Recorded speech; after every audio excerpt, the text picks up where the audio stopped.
ইলিয়াস হোসেন ভাই, ওনার অনুরোধে ইলিয়াস হোসেন, কনক সারওয়ার, পিনাকি ভট্টাচার্য, ওনাদের তিনজনের সাথে বিগত স্বৈরাচার ফ্যাসিবাদী আওয়ামী দুঃশাসন আমলে বিভিন্ন আন্দোলন সংগ্রামের সময় আমার যোগাযোগ ছিল।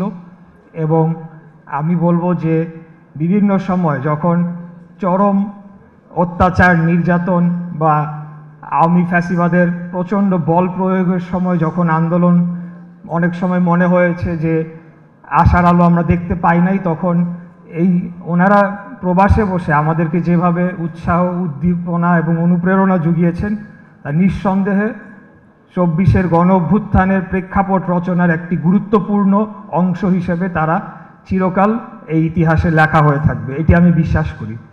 পাশাপাশি সাংবাদিক ইলিয়াস হোসেন, ওনার যে গুরুত্বপূর্ণ ভূমিকা এবং অবদান, বিভিন্ন ঐতিহাসিক যে দলিলপত্র এগুলো রিসার্চ করার মাধ্যমে বিভিন্ন সময় তিনি যে ধরনের তথ্য আমাদের সামনে, জাতির সামনে নিয়ে এসেছেন, সেটিও কিন্তু এই আন্দোলনকে রচনা করার জন্য একটি গুরুত্বপূর্ণ ভূমিকা রেখেছে।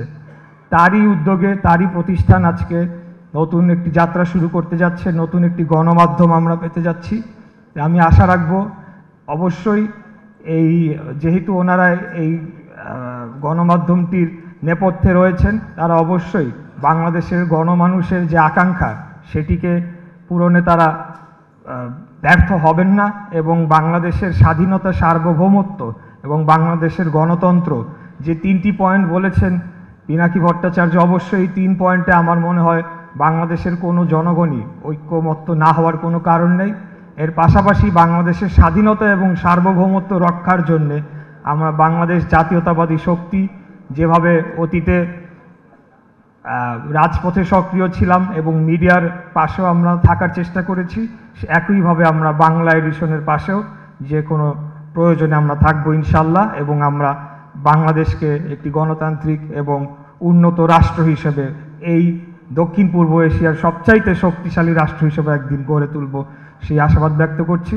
সবাই ভালো থাকবেন। আসসালামু আলাইকুম।